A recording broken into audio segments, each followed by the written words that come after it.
My mother-in-law destroyed my marriage. She moved in, and everything in my marriage changed forever. When I married Chike, I thought I had finally found the kind of love every woman prays for. He was calm, hardworking, and always smiling. The kind of man that would remove his own shirt just to keep me warm. We lived in a mother's 2-bedroom apartment in Surulere, Lagos. The walls were painted cream, and our curtains were a soft floral pattern I had chosen myself.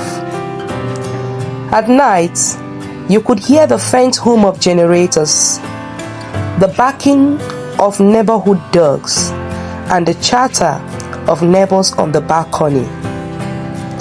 Life was not perfect, but it was peaceful. I am Ifunanya, a young woman in my late 20s. I had only one dream: to build a happy home, to love and be loved. I wanted children running around the parlor, laughter echoing through our walls, and the kind of family bond my parents had given me. But I never knew that the day my mother-in-law moved in, my dreams would begin to crumble. Her name was Madam Grace, dark-skinned, with sharp cheekbones and eyes that always seemed to pierce through you. She was in her late 50s, a widow respected in the village, but feared for her sharp tongue. When Chike told me she would be moving in just for a while after her health started failing, I swallowed my discomfort and agreed. After all, she was his mother. What kind of wife would I be if I refused? The first night she came, she didn't even greet me properly. She scanned the house like a landlord inspecting her property and asked, "Ifunanya, is this how you keep your kitchen? No wonder my son is looking thinner than when he left the village." My heart sank. Chike laughed it off, saying, "Mama, leave her alone. She's trying." But her words cut me deep. At first, I tried. I cooked her favorite meals, cleaned the house more than usual, and even gave up my side of the wardrobe so she could have space. But nothing pleased her. If the soup was too salty, she would complain. Even if the soup was not salty, she would complain. If Chike smiled at me, she would frown. Slowly, she began to whisper things into his ears at night. Things I couldn't hear, but could feel in his sudden coldness towards me. Weeks turned into months, and the woman I once called Mama became my greatest torment. She would wake up early and take over the kitchen. If I tried to help, she would ease and say, "Don't spoil my son's food though, leave it for me." She began to dictate everything: what Chike should eat, where he should go, even how much money he should give me. I was shrinking in my own marriage.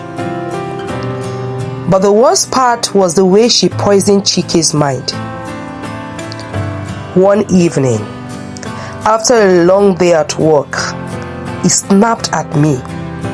"Ifunanya, why can't you be more respectful? Mama says you are always frowning, that you don't want her here. Why are you making things difficult?" I stood there, shocked, my eyes brimming with tears.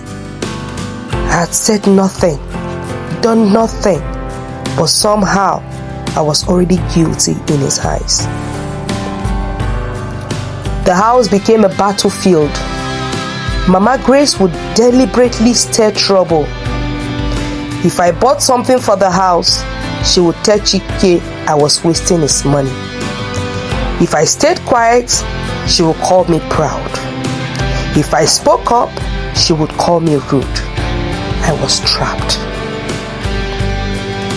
One night, I overheard her speaking to Chike in the kitchen. Her voice was low but sharp. This girl is not a good wife. She is trying to control you. In our family, women are supposed to submit. If you allow her, she will destroy you. Chike didn't answer, but the silence was worse than words. It meant he was listening. I started questioning myself. Was I truly the problem? Was I failing as a wife? But deep inside, I knew I was fighting against a woman who had already decided I was her enemy. The turning point came when I discovered something chilling. Mama Grace had been secretly meeting with a strange woman in the neighborhood. A woman people whispered about as a prophetess. I once saw them in the parlor, holding hands, murmuring prayers. When they noticed me, they quickly stopped. Later that night, I heard Mama telling Chike that God had revealed to her that I was a snake in his life. From that day, Chike changed completely.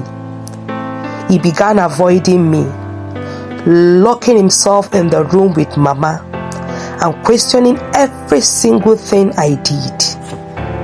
I felt like a stranger in my own marriage. But I couldn't leave, not yet, because by then I was 2 months pregnant. When I told Chike the news, expecting joy, his face hardened. He looked at Mama and then at me and asked, "Are you sure the child is mine?" My knees buckled. My world crashed. Mama smirked in the corner, satisfied.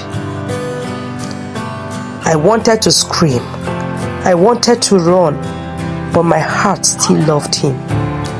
I begged. I cried. I explained, but Chike's trust was gone. Slowly, I realized I was fighting two enemies: my mother-in-law's manipulations and my husband's weak heart. As the pregnancy grew, so did the tension. Mama Grace insisted on naming the child before it was even born. She dictated what I ate, where I went, even how I should sleep.